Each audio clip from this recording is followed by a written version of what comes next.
വചനോത്സവം online തിരുമുഖ ആരാധനയിലേക്ക് നമുക്ക് പ്രവേശിക്കാം. ഈശോയുടെ പ്രൈസ് ദി ലോർഡ്, ഹല്ലേലൂയ. വചനോത്സവം ഓൺലൈൻ തിരുമുഖ ആരാധനയിലേക്ക് നമുക്ക് പ്രവേശിക്കാം. ശുദ്ധ കുർബാനയുടെ ഈശോയുടെ സജീവമായ സാന്നിധ്യത്തിൽ വിശ്വസിച്ചുകൊണ്ട് ഈശോയുടെ കൂടെ ആയിരുന്നുകൊണ്ട് ഇന്ന് വിശ്രമിക്കുവാനായിട്ട് നമുക്ക് പ്രവേശിക്കാം. സങ്കീർത്തനം 73-ാമത്തെ അധ്യായം 26-ാമത്തെ വാക്യം ഒരു പ്രാർത്ഥനയാണ്. ഈ പ്രാർത്ഥന പ്രാർത്ഥിച്ചുകൊണ്ട് നമുക്ക് ഉറങ്ങുവാനായിട്ട് സാധിക്കട്ടെ. എൻ്റെ ശരീരവും മനസ്സും ക്ഷീണിച്ചു പോയേക്കാം, എന്നാൽ ദൈവമാണ് എൻ്റെ ബലം. അവിടെ നിന്നാണ് എന്നെ എന്നേക്കുമുള്ള എൻ്റെ ഓഹരി. ഇതൊരു പ്രാർത്ഥനയായി സ്വീകരിച്ചുകൊണ്ട് നമുക്കിന്ന് ഉറങ്ങാം. നമുക്കൊന്നും കൂടെ ആ വചനം വായിച്ച് പ്രാർത്ഥിക്കാം. എൻ്റെ ശരീരവും മനസ്സും ക്ഷീണിച്ചു പോയേക്കാം, എന്നാൽ ദൈവമാണ് എൻ്റെ ബലം. അവിടെ നിന്നാണ് എന്നേക്കുമുള്ള എൻ്റെ ഓഹരി. ഗാനത്തിന് ഈരടിയോട് ചേർന്നുകൊണ്ട് ഈ സങ്കീർത്തനത്തിലെ വാക്യം വായിച്ച് പ്രാർത്ഥിച്ച് ഈശോയുടെ സ്നേഹത്തിലേക്ക് നമുക്ക് ലയിച്ചു ചേരാം.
സ്നേഹം നിറഞ്ഞവരെ, വചനത്തിൽ പ്രകാരം വായിച്ചു, ശരീരവും മനസ്സും ക്ഷീണിച്ചു പോയേക്കാം. എൻ്റെ ശരീരം മനസ്സ് ഒക്കെ ക്ഷീണിച്ചു പോയേക്കാം, പക്ഷെ അതൊന്നും എനിക്കൊരു വിഷയമല്ല. കാരണം ദൈവമാണ് എൻ്റെ ബലം. അത് നമ്മുടെ ജീവിതത്തിൽ പലപ്പോഴായിട്ടും നമ്മളുടെ ഉള്ളിൽ ഉണ്ടാവേണ്ട ഒരു വലിയ ബോധ്യമാണ്. ദൈവമാണ് എൻ്റെ ബലം, ഈശോയാണ് എൻ്റെ ബലം. വിശുദ്ധ കുർബാനയിൽ എൻ്റെ കൂടെയുള്ള ഈശോയാണ് എൻ്റെ ബലം. അതാണ് ഓരോ ദിവസവും നമുക്ക് ജീവിക്കുവാനുള്ള ശക്തി. കാരണം ഈ ഭൂമിയിൽ ഈശോ എൻ്റെ കൂടെ വിശുദ്ധ കുർബാനയിൽ ഉണ്ട് എന്നുള്ള ബോധ്യം, അതാണ് എൻ്റെ ബലം. ഓരോ വിശുദ്ധ കുർബാന അർപ്പിക്കുന്ന സമയത്തും ഈശോ അൾത്താരയിൽ വന്ന് എൻ്റെ നാവിൽ വരുന്നു, എൻ്റെ ശരീരത്തിൽ വരുന്നു.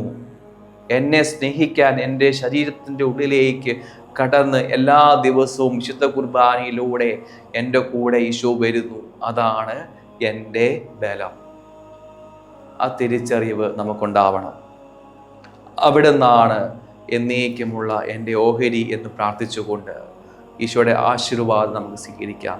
ഈശോയാണ് വിശുദ്ധ കുർബാനയിൽ എല്ലാ ദിവസവും നമ്മുടെ ഹൃദയത്തിലേക്ക് കടന്നു വരുന്ന ഈശോ. അതാണ് നമ്മുടെ ബലം. നമുക്ക് പ്രാർത്ഥിക്കാം.